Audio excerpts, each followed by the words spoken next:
কোনো জাতি নাই, মোৰ কোনো ধৰ্ম নাই, মোৰ কোনো ভগৱান নাই। মই মুক্ত, মই অসমীয়া, মই তুষাৰ শুভ্ৰশীল অভ্ৰভৃতিবীৰ, মই কাঞ্চন। গোটেই বস্তুটো সেইটো এখন চিনেমা মই এটা জাতিভেদ, জাতিৰ ঊৰ্ধত অকল অসমীয়া জাতি হিচাপে কিবা এটা চিন্তা কৰিছো। চালে গম পাবা তোমালোকে সকলোৱে। আৰু তোমালোকৰ প্ৰজন্মৰ চিনেমা, সেইকাৰণে তোমালোকৰ নিচিনা মই এক্টিং কৰিবলৈ ট্ৰাই কৰিছো চিনেমাখনত এজন ছাত্ৰ হিচাপে। আৰু প্ৰাসংগিক বহুত কথা আছে চিনেমাখনৰ চিৰিয়াছলি চাবা। কিন্তু এখন একদম সৰু ল'ৰা ছোৱালীৰ চিনেমা নহয়, কিন্তু সৰু ল'ৰা ছোৱালী চাবও পাৰে, কিন্তু ইমান বুজি নাপাব। তোমালোকে বুজি পাবা। তোমালোকৰ যিবিলাক প্ৰব্লেম, তোমালোকৰ যিবিলাক ফ্ৰাষ্ট্ৰেশ্যন, তোমালোকৰ যিবিলাক সুখ দুখ প্ৰেম বিষাদ, চব বস্তুৱে চিনেমাখনত আছে। সেইকাৰণে কাঞ্চনজংঘা। আৰু কাঞ্চনজংঘা মানে হৈছে যিটো উচ্চাকাংক্ষা আমি ডাঙৰ কাম কৰিবলৈ বিচাৰোঁ সকলোৱে। কেতিয়াবা কৰিব পাৰোঁ, কেতিয়াবা কৰিব নোৱাৰোঁ, কিন্তু উচ্চাকাংক্ষাটো একে থাকে, সেইটো নমৰে কেতিয়াও। হয়তো মই মৰি যাব পাৰোঁ, কিন্তু মোৰ উচ্চাকাংক্ষাটো নমৰে। সেইটো কৰিবা বুলি তোমালোকৰ লগত জীয়াই থাকিব। সেইটো হৈছে Kanchenjunga. So thank you for everything. আজি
কলেজলৈ গ'লো। যোৱা বছৰৰ মিছন চাইনাৰ অভিজ্ঞতা আৰু এইবাৰৰ কাঞ্চনজংঘাৰ অভিজ্ঞতাৰে কওঁ যে আটাইতকৈ জোচ বেছি যদি হয় তেতিয়াহ'লে নলবাৰী গ'লে।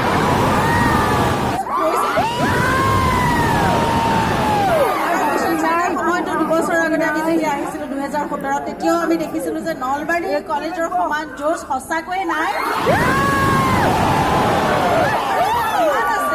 ইউটিউবত আছে কাঞ্চনজংঘাই মিছন চাইনাৰ দৰে সঁহাৰি পাব বুলি আজি আমি নিশ্চিত। নলবাৰী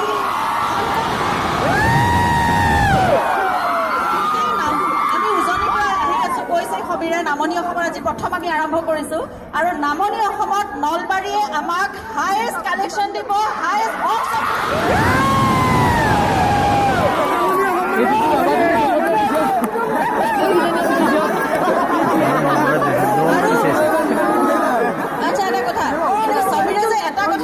যে ল'ৰাখিনিৰে খৰচ হ'ব, ছোৱালীবোৰক 10 বাৰকৈ চাবলৈ যাব। ঠিক আছে, ছোৱালীখিনিক লৈ পেলাই ল'ৰাবোৰে যাব, তেওঁলোকৰে খৰচ হ'ব।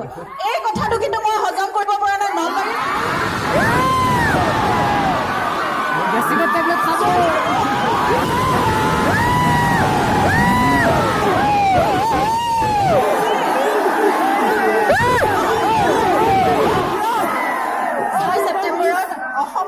প্ৰতিটো ছবিগৃহৰ বাহিৰেও আমি দিল্লী, কলিকতা, মুম্বাই, হায়দৰাবাদ, পুনে আৰু বেংগলোৰ 6খন মহানগৰত আমি অসমৰ বাহিৰতো মুক্তি দিম ছবিখন। গতিকে সমান্তৰালভাৱে অসমীয়াসকলেও ছবিখন চাব পাৰিব। আৰু তোমালোকৰ যিমান চিনাকি আছে সকলোকে কথাটো মেছেজটো দি দিবা যে আমাৰ লগতে সমানে সমানে বাহিৰতো কিমান কাঞ্চনজংঘা হিট কৰিব পাৰোঁ। বাহিৰতো সমাদৰ লাভ কৰিব পাৰে নে নোৱাৰে নে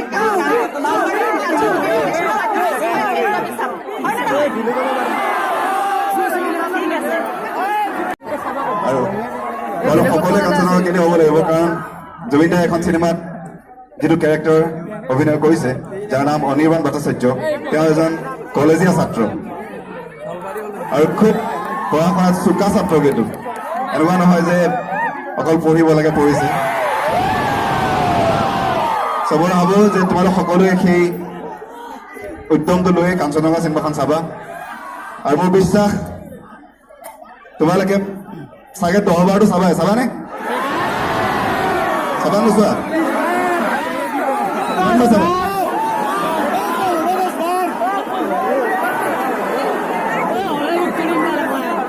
ছোৱালীবিলাকৰ মাত কম ল'ৰাবিলাকৰ অলপ বেছি এইটো বুজি পোৱা গৈছে যে নলবাৰীৰ ল'ৰাই 10জনীলৈকে পতাব পাৰিছে কিন্তু ছোৱালীয়ে কিন্তু 10 যিমানে চিনেমাখন কৰিলেও টিকেটৰ পইচা তুমিয়ে দিব লাগিব যি নহওক অহা 6 তাৰিখে মুক্তি হ'ব লগা কাঞ্চনজংঘাৰ বাবে আমি তোমালোকৰ কাষলৈ আহিছোঁ সকলোকে নিমন্ত্ৰণ জনাবলৈ সকলোকে ক'বলৈ তেওঁ সকলোৱে মিলি চালে মানেহে কাঞ্চনজংঘাখন হিট হ'ব আৰু জুবিন গাৰ্গৰ প্ৰতিটো প্ৰজেক্টৰ দৰে এই প্ৰজেক্টটো অসমৰ অভিলেখ ধৰিবনে চ' বেছি দেৰি নাথাকোঁ